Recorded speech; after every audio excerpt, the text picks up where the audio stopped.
Air signs, tignan natin ano po ang mensahe para sa iyo ngayong araw. Keep in mind po na ito ay general reading lamang, so hindi po lahat ay makaka-relate, so be open-minded. Sa mga hindi pa po nakasubscribe dito sa ating channel, please subscribe na po kayo and pa-like na din po ng ating video. At sa mga nais pong mag-avail ng ating private readings, ng ating Evil Eye Amulet Necklace, at ng ating Tears Bracelet, makikita niyo po yung link sa description box. Tarot Intentions by Aliana Reyes. Okay, tignan po natin kung ano yung mensahe para sa'yo. Earth, air signs, Gemini, Libra, Aquarius, Sun, Moon, Rising, and Venus. We have, I'm about to fall in love. Ano ba tong mga nagugustuhan ninyo? Ayan, ano ba tong mga, ayan, or pwedeng may nafo-fall sa inyo. May nagkakagusto sa inyo? Meron ba dito na pinopormahan kayo or kayo? Meron kayong gustong pormahan dito? Air signs. Pwede na naman hindi to tao. Pwedeng isang sitwasyon, bagay, na talagang gustong-gusto nyo po talaga na i-pursue ngayon.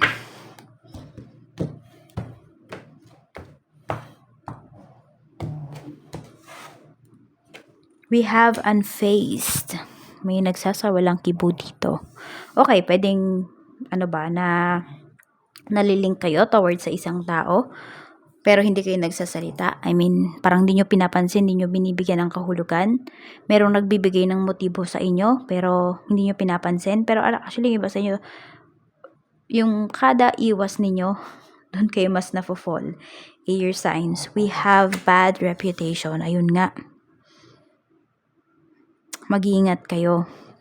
Kasi pwedeng masira yung reputation ninyo dito sa hindi ninyo pagsasalita. 'Di ba?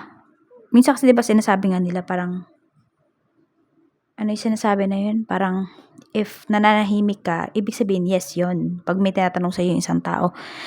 Yung ganun. Kaya minsan hindi po talaga okay na nananahimik kayo dito. Kailangan nyo magsalita. Kasi nasisira yung reputation ninyo. We have hooked. Okay, so meron talaga dito mukhang na-fall sa'yo. Pero may karelasyon yung tao na to. Pero pwedeng hindi naman kayo, Kaya lang pwedeng may ibang nakakaalam. Or pwedeng nakausap mo yung taong to once or twice, tas binigyan na ng ibang meaning yan ng ibang tao. Kaya mag-iingat po kayo dito. Parang umiwas kayo dun sa mga taong may karelasyon na. Baka napapagkamalan kayong third party. Ganon.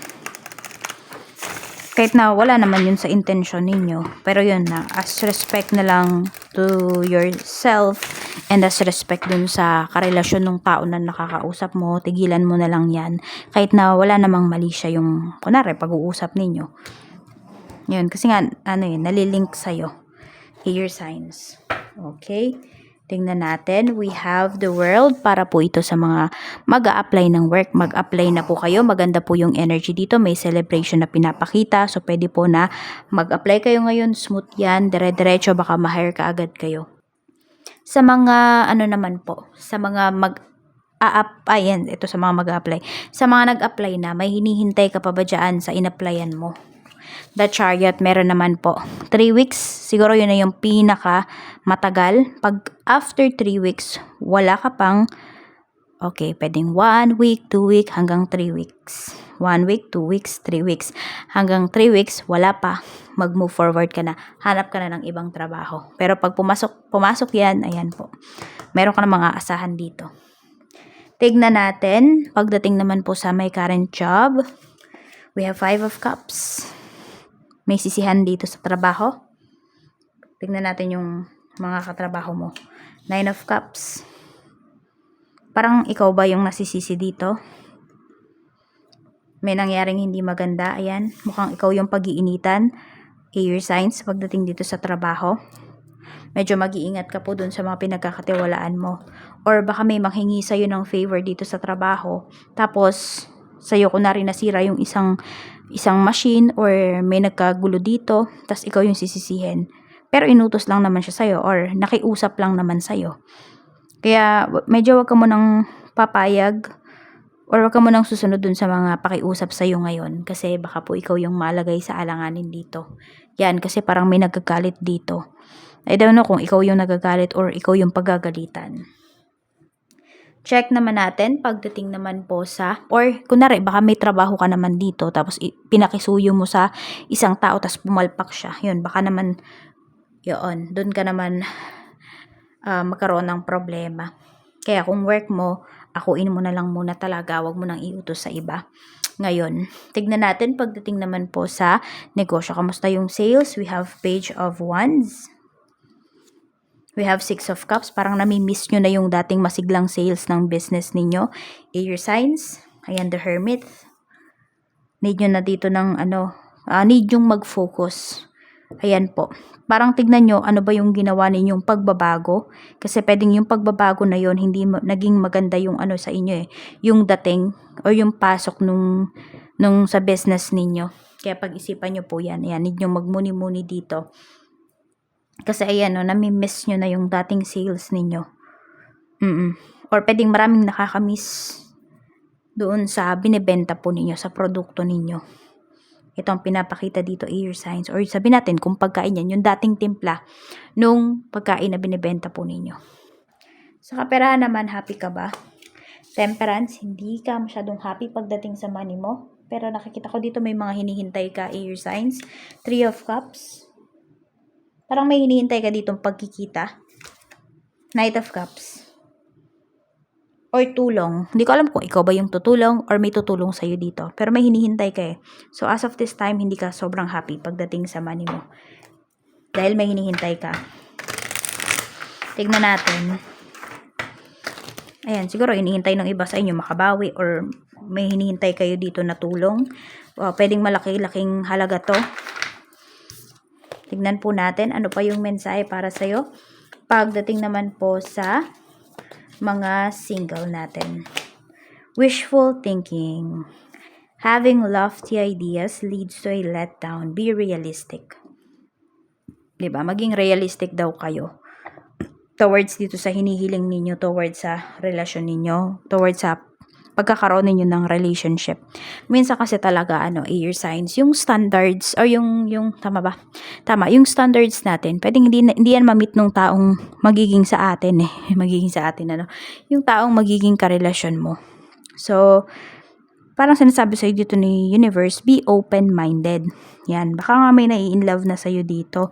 Or baka naman, kakabasa mo yan ng mga, kung ano man, kakapanood mo yan ng mga telenovela, mga drama, nagiging unrealistic ka na dito pagdating sa relationship. There's no perfect relationship.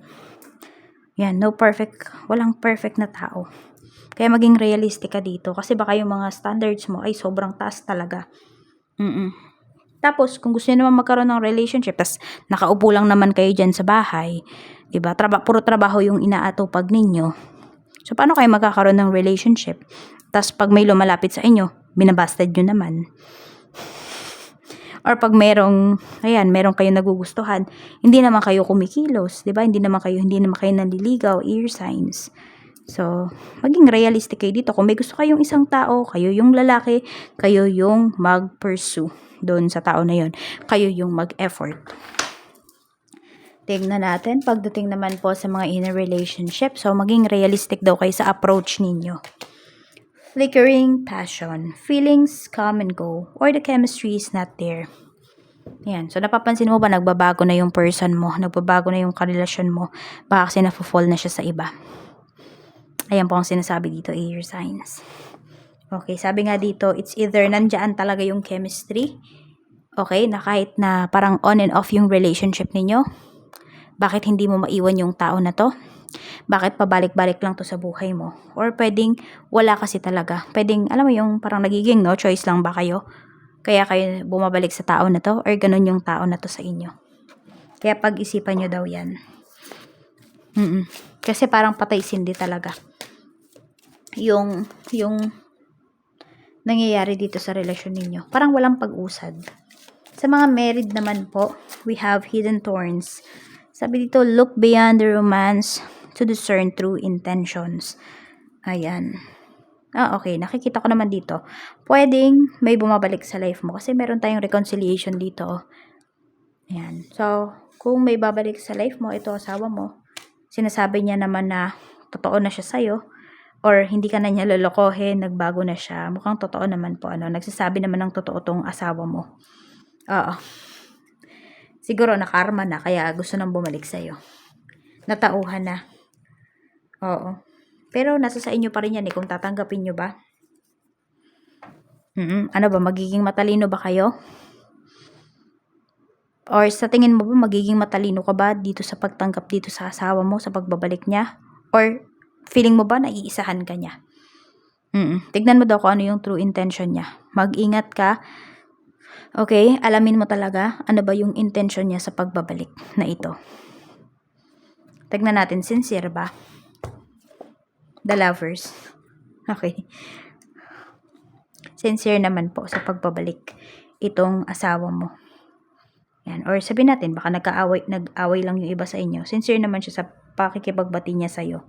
Okay, so pwede naman na hindi niya naulitin yan. Or natuto na siya.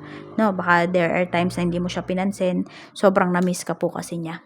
So, ayan lang po ang mensahe para sa'yo. Maraming salamat. Ingat po kayo always and more blessings to come.